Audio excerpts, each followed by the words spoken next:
सूबे में तेजस्वी की सरकार बनी तो महिलाओं को मिलेगा मान सम्मान, बेरोजगारों को मिलेगा रोजगार। उक्त बातें गुरुवार को कुर्था डाक बंगला परिसर में राष्ट्रीय जनता दल के पंचायती राज प्रकोष्ठ के प्रदेश सचिव अनिल कुशवाहा ने पत्रकारों को संबोधित करते हुए कहीं। उन्होंने कहा कि जब तेजस्वी यादव कुछ दिन के लिए नीतीश कुमार के साथ रहे तो उन्होंने अपने कार्यकाल के दौरान लाखों बेरोजगार लोगों को नौकरियां दिलाए। ऐसे में तेजस्वी यादव ने यह तय किया है कि बिहार में हमारी सरकार बनते ही भाई बहन मां योजना के तहत सभी महिलाओं को प्रतिमाह आम 2500 खाते में दी जाएगी। ये निर्देश है कि आप आप तो मंच से भी सुनते होंगे तेजस्वी यादव को कि बोलते हैं कि अब किसी का पैरवी से नहीं टिकट मिलेगा। अब जो जनता के बीच में क्षेत्र में पार्टी का जो काम करेंगे उनका हम लोग फीडबैक देखेंगे कि काम कर रहे हैं, उन्हीं का टिकट मिलेगा, उन्हीं का चुनाव भी हम लड़ाएंगे।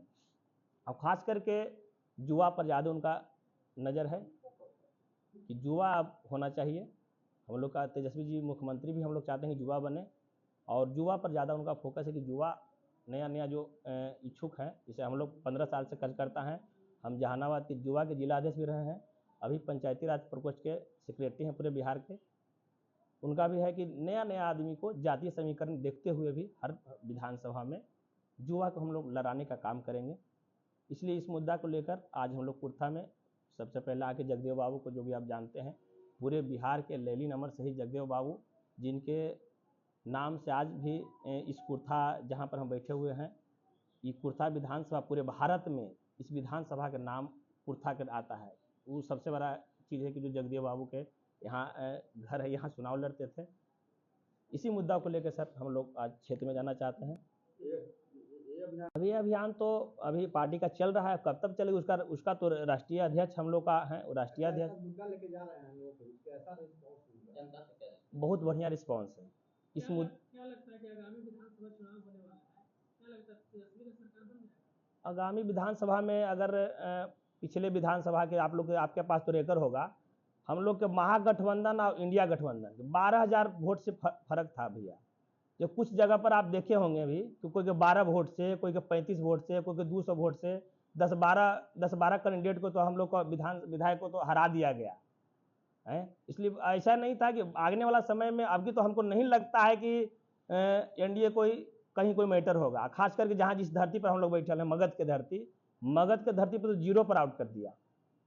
आप देख लें, मगध के धरती से आप 0 पर आउट कर दिया। थोड़ा सा उधर पीछे में वो सब जब जान गया कि हार रहे हैं, थोड़ा सा जिसका सरकार रहता है उसका डीएम तो उसी का रहता है। लेकिन हम समझते हैं आने वाला समय में हम लोग का सरकार बनेगा महागठबंधन। जनसुराग से हम लोग का क्या नुकसान होगा? जनसुराग एक पार्टी है, पार्टी तो किसी को, यहाँ लोकतंत्र है भैया, किसी का चुनाव लड़ने के जनसुराग से हम लोग को क्या दिक्कत है? हमको कोई दिक्कत नहीं है।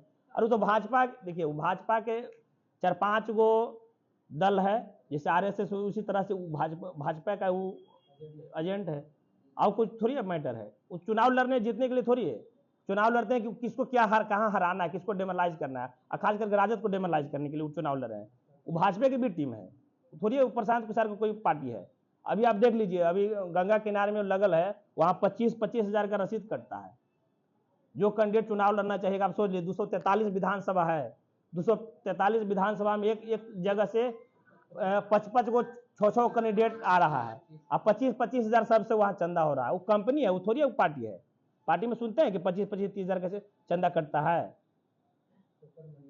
लेकिन उससे हम लोग को कोई दिक्कत नहीं। प्रशांत किशोर से हम लोग कोई दिक्कत नहीं।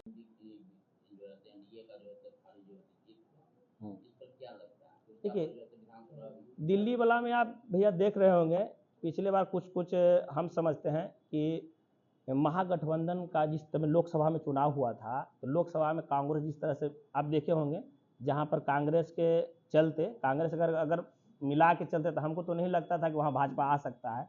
जो समीकरण जहां पर देख रहे हैं, जहां कांग्रेस के प्रत्याशी कहीं 200 वोट से, कहीं 500 वोट से, कहीं 5,000 वोट से, इस तरह से चुनाव, यदि 13 कैंडिडेट तो उसी तरह से जीते हैं।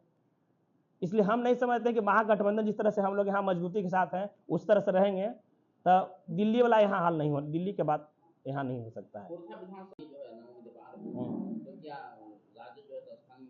अब इसमें तो स्थानीय उम्मीदवार के लिए अभी मेरा परिचित जान लीजिए, हमारा अनिल कुशवाहा नाम है। मेरा घर है सुरंगापुर पंचायत महबदा, जो कि हम लोग का बाजार है किंजर, बॉर्डर है हम लोग का। और ऐसा नाम है कि जहानाबाद में है, लेकिन हम हैं बाजार हम लोग का किंजरे है। आप समझ लीजिए कि वह स्थानीय कहिए आप दूसर के, हम लोग को बाजार पड़ता है वहां से 20 किलोमीटर दूर जहानाबाद, लेकिन हम लोग को बाजार है किंजर। तो आप समझिए हम तो ऐसे बोलिएगा कि यही जहानाबाद के प्रत्याशी हैं, लेकिन हमको बाजार किंजर है, तो लोकल हो गए कि हम बाहर के होंगे, ये बताइए। नहीं, हम जो मेरा अभी गाड़ी जो चल रहा है, 2 गाड़ी चल रहा है वैसा, वो विधानसभा अभी जहानाबाद में भी चल रहा है और कुर्था में भी चल रहा है, और अरवल में 2 जिला में चल रहा है। अरवल में भी हो गया और जहानाबाद में 2 में मेरा गाड़ी चल रहा है। वो माई बहन योजना का जो प्रचार हम 2 जिला में कर रहे हैं, ऐसा नहीं कि कुर्था। अब हो सकता है पार्टी के अगर समीकरण के देखते हुए अगर यहाँ से हो सकता है कि पार्टी कहीं से अगर चुनाव लड़ा, अगर लगेगा कि नहीं कुशवाहा जी हैं, यहाँ से अगर फीडबैक अच्छा रहेगा, चाहे पार्टी कहाँ कहाँ समीकरण देखिए कि चुनाव लड़ाता है, तो देखिए हम लोग अब करता है, अपना प्रयास कर रहे हैं। अगर आपको जो है प्रत्याशी बनाया जाता है तो आपकी पहली प्राथमिकता क्या है? हम सबसे पहला प्राथमिकता तो यहाँ हम आए हैं, तो यहाँ के सबसे पहले अब हम घूम रहे हैं क्षेत्र में।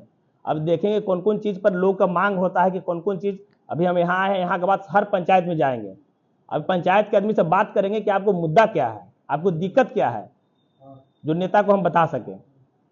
अभी हम घूमेंगे हर पंचायत में कि क्या क्या दिक्कत है, तब ना बताएंगे यहाँ का मुद्दा क्या रहेगा।